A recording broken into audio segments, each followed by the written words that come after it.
তখন কিন্তু অনেকগুলো থিঙ্ক ট্যাঙ্ক এই টাইপের কথা বলেছিলেন যে বাংলাদেশের গার্মেন্ট ফ্যাক্টরি থাকবে না, বাংলাদেশের অন্যান্য কোনো ফ্যাক্টরি থাকবে না, গার্মেন্ট ফ্যাক্টরি পুরো ধ্বংস হয়ে যাবে এই টাইপের। কেননা এর আগে বাংলাদেশ একটা কোটার একটা প্রোটেকশন পেত, কিন্তু দেখেন 2005-এ যখন কোটা ফ্রি ওয়ার্ল্ড হলো গার্মেন্টসের ক্ষেত্রে, বাংলাদেশ কিন্তু বেনিফিটেড হয়েছে। বাংলাদেশের গ্রোথ আরো অনেক খুব দ্রুতভাবে হয়েছে বাংলাদেশের এই গার্মেন্টসের এক্সপোর্ট।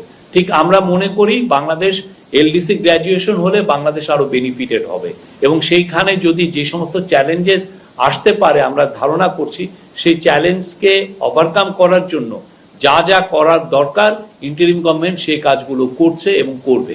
এবং আপনি নিশ্চিত থাকেন এটা বাংলাদেশের জন্য উইল ব্রিং গুড নিউজ। আর আপনি সেকেন্ডটা যেটা বললেন দ্রব্যমূল্যর ক্ষেত্রে, যেটা হয়েছে যে প্রফেসর ইউনূস ইন্টারিম গভর্নমেন্টের প্রধান, উনি অক্টোবর মাসের থেকেই সবাইকে বলছেন, তার পুরো ক্যাবিনেটকে বলছেন যে এটা নিয়ে আমাদের প্রস্তুতি নিতে হবে। সে তখন থেকে আমি যেটা স্মরণে আছে যে সমস্ত বাংলাদেশে যারা বড় বড় ইম্পোর্টার, কমোডিটি ইম্পোর্টার, তাদের সাথে সিরিজ আকার মিটিং হয়েছে, সবাই মিটিং করেছেন। আর একটা হচ্ছে যে এর উপরে পুরোপুরি কমার্স অ্যাডভাইজার শেখ বশির উদ্দিনকে আলাদাভাবে দায়িত্ব দেওয়া হয়েছে যে যাতে রমজানে কোনো ধরনের কোনো মার্কেট কোনো ম্যানিপুলেশন কেউ যাতে না করে। এটা হচ্ছে যে কমার্সের দিক দিয়ে। প্লাস হচ্ছে যে আমরা প্রতিনিয়ত মনিটর করেছি ইন্টারন্যাশনাল প্রাইসগুলো, কোন কোন দ্রব্যের কি কি প্রাইস, কিভাবে এটাকে বাংলাদেশে সাপ্লাইটা বাড়ানো যায়, সেটা আমাদের লক্ষ্য ছিল।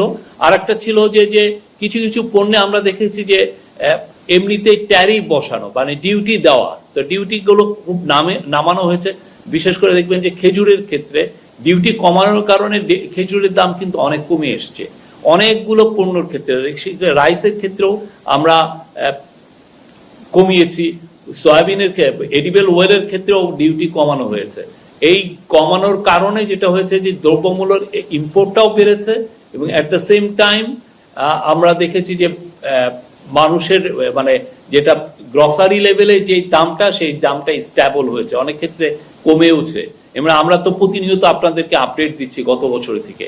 আরো কিছু কিছু ছিল যে মার্কেটে যেগুলো ডিসরাপশন হয়, যে আপনি ইন্টারনালি আমাদের যেগুলো রুরাল আমার ফার্মাররা যেগুলো গ্রো করেন, সেগুলোর যাতে ঢাকায় আনাটা মানে সাপ্লাইটা বড় বড় শহর বয়ে সাপ্লাইটা এটা যাতে ডিসরাপ্টেড না হয়, সেগুলোর দিকেও একটা ভালোভাবে লক্ষ্য ছিল।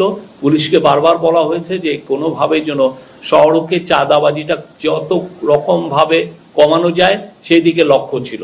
আর অন্যান্য যেগুলো বড় বড় মেজার নেওয়া হয়েছে যে ইন্টেন্সিভলি কোম্পানিগুলোর যেগুলো বড় বড় কমোডিটি প্লেয়ার তাদের সাথে ইন্টেন্সিভলি কথা বলা হয়েছে।